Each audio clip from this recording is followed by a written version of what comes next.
Canoes have been a bedrock of the Kalinago culture since their ancestors left the Orinoco River Delta in South America 800 years ago.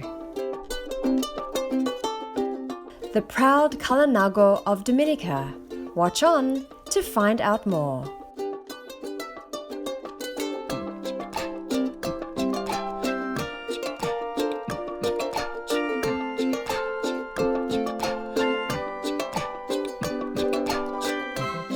Salutations, esteemed viewers. I am Hubert.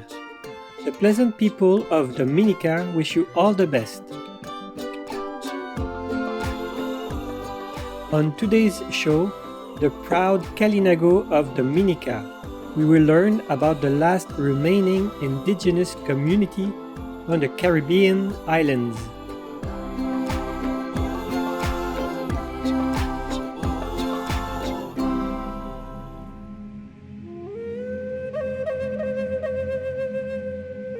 The Kalinago, previously known as the Caribs, are a proudly independent group of people who emigrated from South America to the Caribbean islands around the 13th century.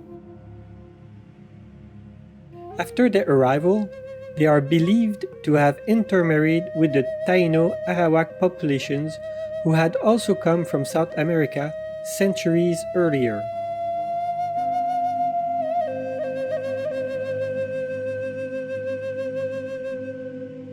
Their skills as boat builders and sailors helped them expand their territory so that by the time the Spanish arrived 2 centuries later, they were the dominant culture on the islands. Following the arrival of the Europeans, they maintained their independence by first consolidating on the 2 islands now known as Dominica and St. Vincent. Then, as the Europeans began occupying these 2 islands, they moved to the more rugged terrain on the Atlantic side of each island, where the soils were thinner, making the land less desirable to the newcomers.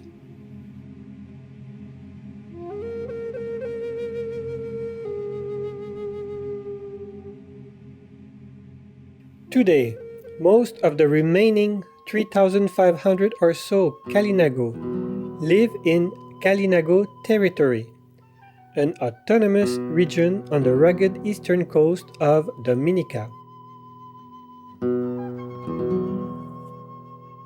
This group might have also lost their cultural identity and become part of the greater Dominican melting pot if it were not for the efforts of Sir Henry Hesketh Bell, who was named the administrator of Dominica by Britain in 1898. By the time of his arrival, the Kalinago population had dwindled to around 400 people.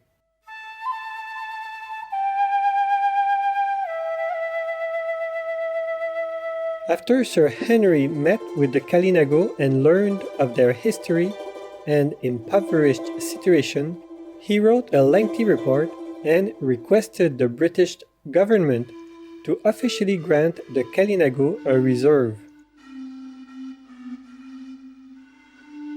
The government agreed, and it became the only indigenous reserve left on the Caribbean islands. His actions also enabled the Kalinago population to grow to around 3,500 today. In spite of the establishment of this area, the Kalinago had already lost their language and many other aspects of their culture by the time Sir Henry came to the island. Fortunately, certain elements remain very strong, including basket weaving, cassava processing, and canoe building. Numerous efforts, however, have since allowed them to reclaim dwindling or lost knowledge to strengthen their cultural identity. One of these initiatives was the Gligli Canoe Project. Canoes have been a bedrock of the Kalinago culture since their ancestors left the Orinoco River Delta in South America 800 years ago.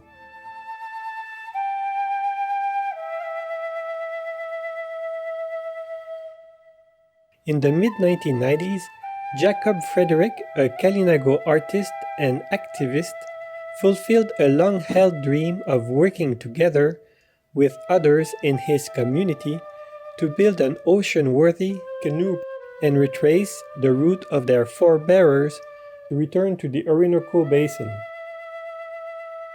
He wished to re-establish relations with the descendants of their ancestors. The project was first conceived in 1994 by Mr. Frederick and Aragorn Dickred, an artist from the British Virgin Islands who shared Mr. Frederick's passion for history. It became known as the Carib Canoe Project, now referred to as the Kalinago Canoe Project, or the Gligli Project. After obtaining permission from the Kalinago chief and securing the involvement of the master canoe builder Etienne Charles, they began by selecting 2 gummier trees from which they would construct a canoe. The team of people working on the Kalinago Canoe Project used a 1,000-year-old design to carve the boat by means of chainsaws as well as metal axes. Measuring 11 meters long, the Gligli was the longest canoe built in living memory. It was so large it took 40 men 2 days to bring the craft down from the forest to the village of Salibia.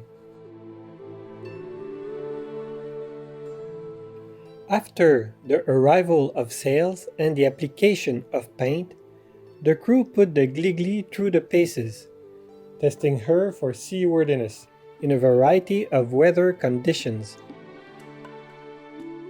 Finally, in May 1997, the boat left Kalinago Territory to visit other Caribbean islands and head to the Kalinago ancestral home.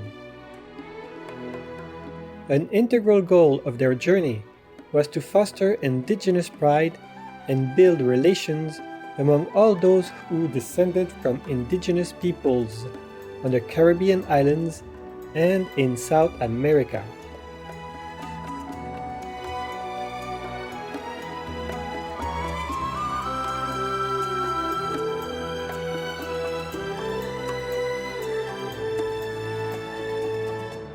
The project also helped the Kalinago to regain aspects of their cultural identity.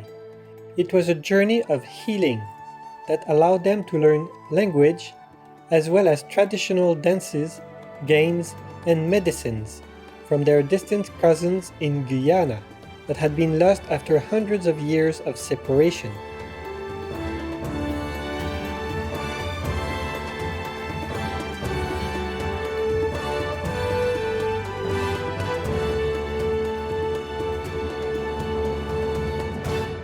We are going to pause now for a brief constructive message and then return. Please stay tuned to Supreme Master Television.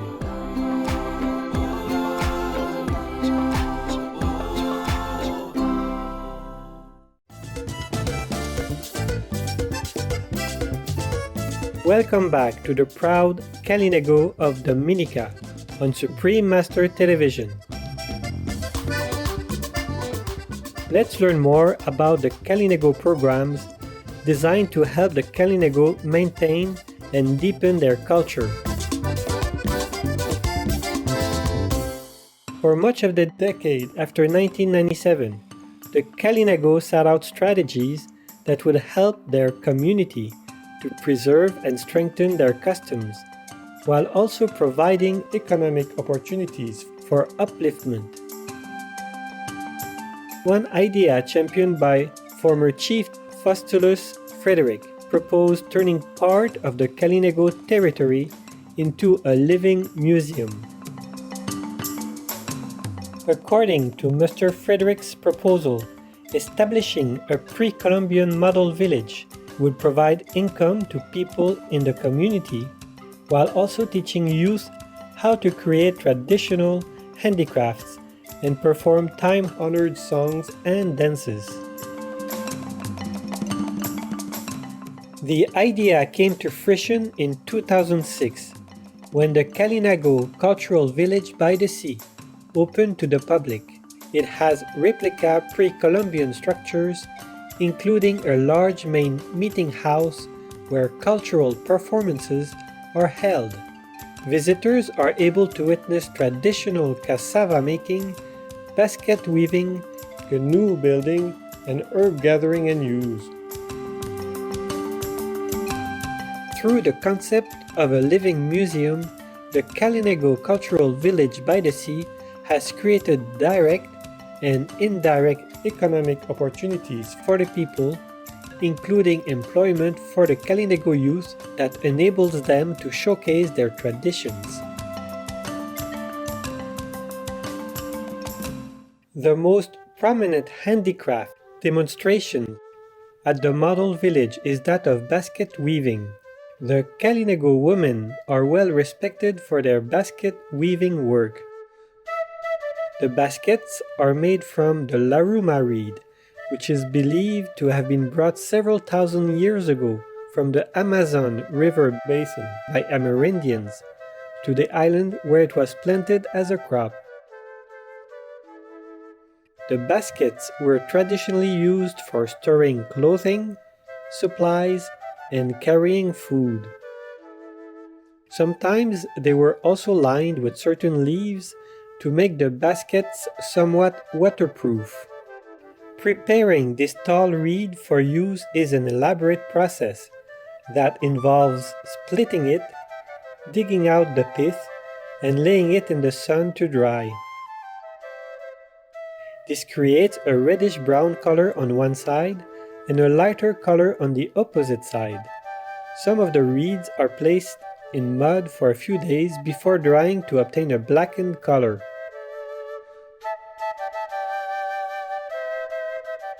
In addition to witnessing the creation of these beautiful pieces of art, visitors can also purchase some as souvenirs.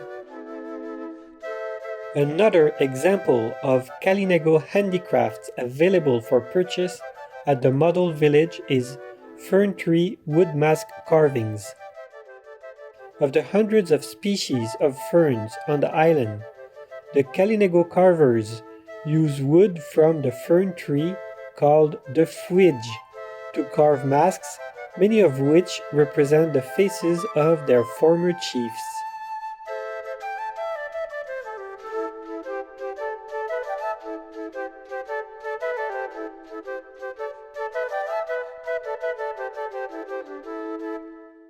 Traditional methods of processing cassava roots and making cassava bread are aspects of Kalinago culture that are still going strong.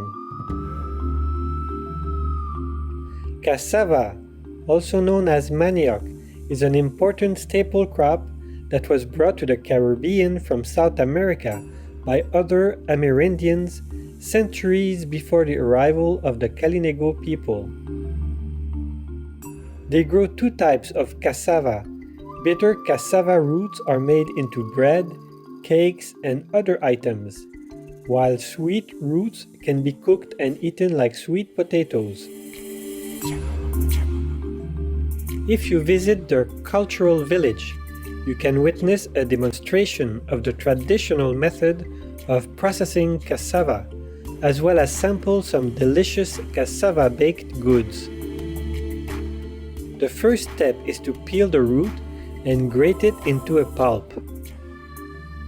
Raw cassava contains a natural toxin, so the next step is to squeeze the pulp to extract the juice and get rid of the toxins. The juice is then set to rest to allow the starch to separate. After the toxic juice is poured off, the remaining starch is allowed to dry. The starch and the grated cassava are then sifted together. To make cassava bread, some of the mixture is put onto a leaf and cooked for 15 minutes on a metal sheet heated over a fire. Some of the breads are simple with only salt added, while others can be sweetened by adding coconut and sugar. Many other items can be prepared from the cassava as well, including cakes and savory treats.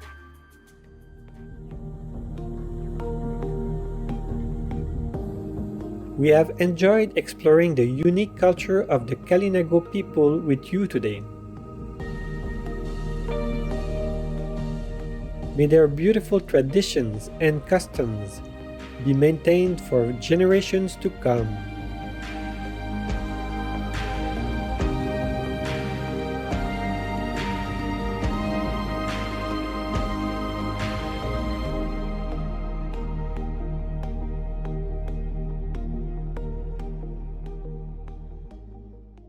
Peaceful viewers, it has been a pleasure to have your company on today's program.